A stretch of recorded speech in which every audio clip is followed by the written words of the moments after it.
안녕하세요, 시민 여러분. 저는 정동영입니다.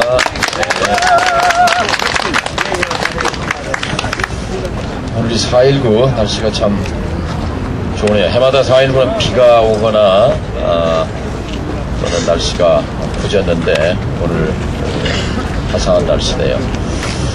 이 승전보를 갖고 와서 여러분하고 좀 얘기를 하면 더 좋았을 텐데 안타깝군요. 어제부터 민주당을 다시 되살리기 위한 그 국민과의 대화, 문성근 대표 대행이죠. 문성근 대표가 어제 이 자리에서 이제 처음 진행을 했고, 오늘 아마 4.19 수요일의 기념행사 때문에 본인이 진행을 못하니까 절 보러 두 번째 날 좀 맡아줬으면 좋겠다고 부탁을 해서 제가 오늘 이 자리에 왔습니다. 오늘이 이제 일주일 넘어갔네요.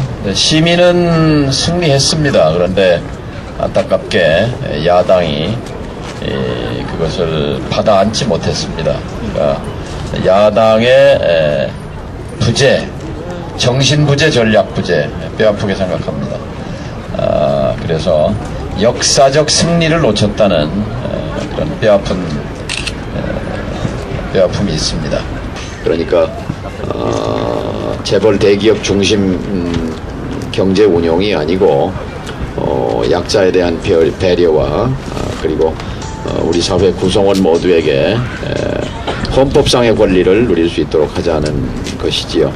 저는 선거 끝난 다음 날 4월 12일 날 저기 도봉구에 있는 한전병원, 한일병원에 갔습니다. 거기에 식당에서 일하는 어머니 노동자 10명이 노조를 만들었다는 이유로 해고된 지 100일이 넘었었습니다.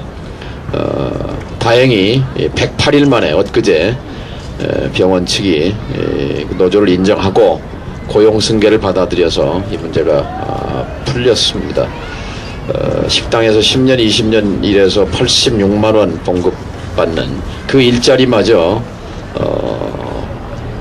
자의적으로 빼앗아 버릴 수 있는 구조, 이것을 바꾸자는 것이 경제 민주화지요. 저는 안타깝게 원내에 들어가진 못했습니다만, 그러나 원내에 있든 원외에 있든 바로 현장과 의회를 잇는 가교, 다리 역할을 하고자 합니다. 여의도 정치의 한계는 현장이 멀다는 겁니다. 저는 정치에 복귀해서 지난 대선 실패 이후 주로 현장에 있으려고 노력해 왔습니다. 현장에 답이 있더라고요. 현장에. 그러니까 책상 위에서 생각하는 것과 의회에서 생각하는 것과 또 현장의 그 아픔은 굉장히 다릅니다. 그리고 그 속에 지혜가 있고 답이 있고, 그래서 앞으로도 저는 변함없이 현장과 의회 사이에 다리를 놓는 역할을 하겠다 하는 말씀을 드립니다. 제가 오늘 드리고 싶은 말씀은 그 사법부의 횡포에 대해서 말씀드리고자 왔습니다. 늘 정치권에서 얘기하는 뭐 정치검찰을 이야기하는데, 정치검찰이 아닌 사법부 마피아 형태에서 우리 서민에게 가하는 아픔을 어떻게 해결할 것인가 하는 그 근거를 제가 이만큼 갖고 왔습니다. 의미와 또 4월 총선에 대한 평가와 또 당에 대한 이런 얘기를 중심으로 좀 해주셨으면 하고, 우리 선생님 그 사법 지금 억울한 사정을 이렇게 신문고라고 생각하셔서 오셨는데, 요 끝난 뒤에 그 저하고 대화를 하면 어떨까요? 그렇게 하시는 게 좋지 않겠습니까? 예, 그렇게 해주십시오. 네, 저는 성북구에 사는 김성식이라고 합니다. 저희 동네가 지금 재개발 때문에 재개발 문제 심각한 건 아시죠? 굉장히 아마 난이도가 높은 문제인데요.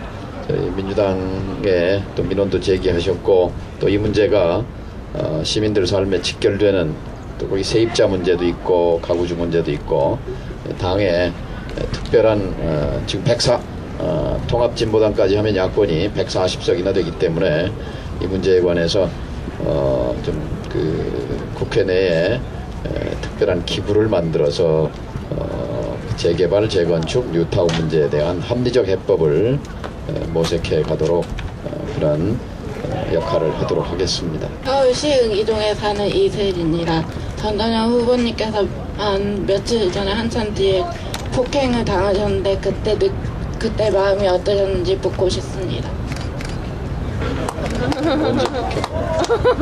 옛날에 또 이렇게 제가 안쓰러웠나 봅니다. 감사합니다. 문제 제기 그러니까 투 개표 과정에서 그 부정이 있었다는 의혹이 있었다는 그런 것을 생각하게 됩니다. 당초에 그 여론조사에 출구조사에서 45% 지지를 받았었는데 그 관리 그 한 분 한 분 한 표 한 표의 그 신성한 주권 행사에 대한 모독이 일어났다는 것, 이것에 대해서 참 분노합니다. 지금 중앙선거관리위원장도 인정했습니다. 우리 신경민 대변인하고는 조금 또 특수 관계가 있어서 초등학교도 같은 데를 다녔고, 중학교도 같은 데를 다녔고, 고등학교도 같은 데를 다녔고, 대학교도 같은 대학을 다녔고, 직장도 같은 데를 다녔고, 당도 이제 같이 하게 됐습니다. 축하합니다. 다시 한번 큰 강남구청 제도를 바꾸면 어떤 사회가 도래할 것인가에 대해서 구체적으로 손에 쥐어 드려야 한다고 봅니다. 제가 선거 기간 중에 강남구청에 이제 선거 인사하러 갔다가 그 점심때 구내식당에 가서 밥을 먹었어요. 그 구내식당에 가서 밥을 먹는데 2,700원, 품질은 괜찮았어요. 시민은 3,300원, 일반 시민도. 그래서 어디서 합니까? 그랬더니 삼성 에버랜드에서 한대요. 그래서 제가 밥을 먹다가 아니 이런 것까지 꼭 삼성이 해야 되는가? 언제부터 해요? 그랬더니 2년 됐대요. 2년 전에는 어디서 했느냐 그랬더니 현대푸드에서 했대요. 현대, 삼성, 강남구청 구내식당, 이건 아닌 것 같아요. 그리고 1층에 그 강남구청 1층에 커피숍인데 그 총무과장이 저것도 삼성에서 합니다. 그래요. 그리고 이제 동네에 돌아와서 미장원에 갔는데 그 미장원 원장님이 부부간에 하는데 이번에 국회에 들어가거든 꼭 막을 일이 있습니다. 막아줄 일이. 그게 뭐냐면 삼성에서 미용실 체인을 준비한다고 그래서 우리가 지금 미용협회에서 굉장히 긴장하고 있습니다. 저는 이것이 이렇게 가서 과연 우리 국민이 행복하겠는가? 행복하겠는가? 바로 그래서 시대 정신이 저는 제가 강남 복판에서 이제 강남 한복판에서 경제 민주화를 외친 남자다 이제 어떤 분이 그런 표현을 해줬습니다만 정말 강남에서 승리하고 싶었던 이유가 바로 우리 사회에 경제적으로, 문화적으로, 교육적으로 또 우월적 지위에 있는 강남에서 이 경제 민주화에 대한 그 손을 들어주기를 바랬기 때문에 정말 승리하고 싶었어요. 우려가 많음에도 불구하고 딴 데 찍을 수는 없기 때문에 민주당을 지지했던 분인데 저하고 정치적 성향이 비슷한 사람들이 아닌 기본 중립의 성향을 가진 사람들은 대부분 그런 모습을 보고 실망을 해서 에이 니네 헐빵에 차라리 새누리당 찍는 게 낫다 라는 측면이 강했기 때문에 강원도 지역이라든가 충청도 지역이라든가 그런 쪽에서 전부 다 그 새누리당을 지지했던 결과가 낫다고 생각합니다. 그래서 지금 정동영 전 의장님께서는 생각하시는 과연 버리는 정치, 국민들은 항상 어렵고 힘이 약한 사람들한테 손을 도와주지 가장 힘이 있고 권력 있는 사람들한테 힘을 도와주지 않습니다. 기본적으로 그렇게 되지 않을까 싶습니다. 예, 시흥에서 오셔서 좋은 질문 주셨습니다. 패한 게 잘됐다 이렇게 말씀을 하셨는데 아마 역설로 그렇게 말씀하셨으리라고 봅니다. 그렇죠. 나한테 심판하자. 심판한 뒤에 그 다음에 뭐가 나에게 달라지는가라는 것을 저는 보여줘야 한다고 생각합니다. 이번에 못 보여줬기 때문에. 자, 거기, 여기가 영등포죠? 네. 무슨 군지 아세요? 영등포 을구. 여의도는 민주당은 표가 잘 안 나오는 동네인데, 여기서 민주당 후보로 나와서 당선된 사람이 있어요. 누군지 아세요? 네. 우리 신경민 대변인 여기 왔네요. 자, 박수로. 예, 경기도 군포시 3번에서 온 성무기라고 합니다. 여러분께서 혹시 술 약주 많이 하시면 제 이름을 기억하실 겁니다. 두 가지 질문입니다. 예, 우리 송 선생님 감사합니다. 우선 그러면 언론 파업에 대한 우리 신경민 대변인의 명쾌한 답변을 기대하면서 박수를 한번 보내주십시오. 네, 신경민입니다. 지금 28일 선거운동하고 4월 11일 밤에 당선이 됐는데 옆에 있는 우리 정동영 후보랑 같이 갔으면 좋았을 텐데 좀 섭섭하게 됐습니다. 그 말씀 드리고, 언론 문제는 다 아시다시피 다른 자유나 기본권을 다 보장을 받아도 만약에 언론 자유가 보장이 안 되면 그 기본권과 자유가 곧바로 침해당합니다. 그런 점에서 언론 자유와 표현의 자유는 그 자유와 기본권의 기초에 해당하는 거죠. 근데 지금 공영방송 3개가 다 파업을 하는 사태는 87년에 민주화가 된 이후에 처음 있는 일입니다. 그 전에야 자기들 마음대로 했으니까 이런 사태가 없었죠.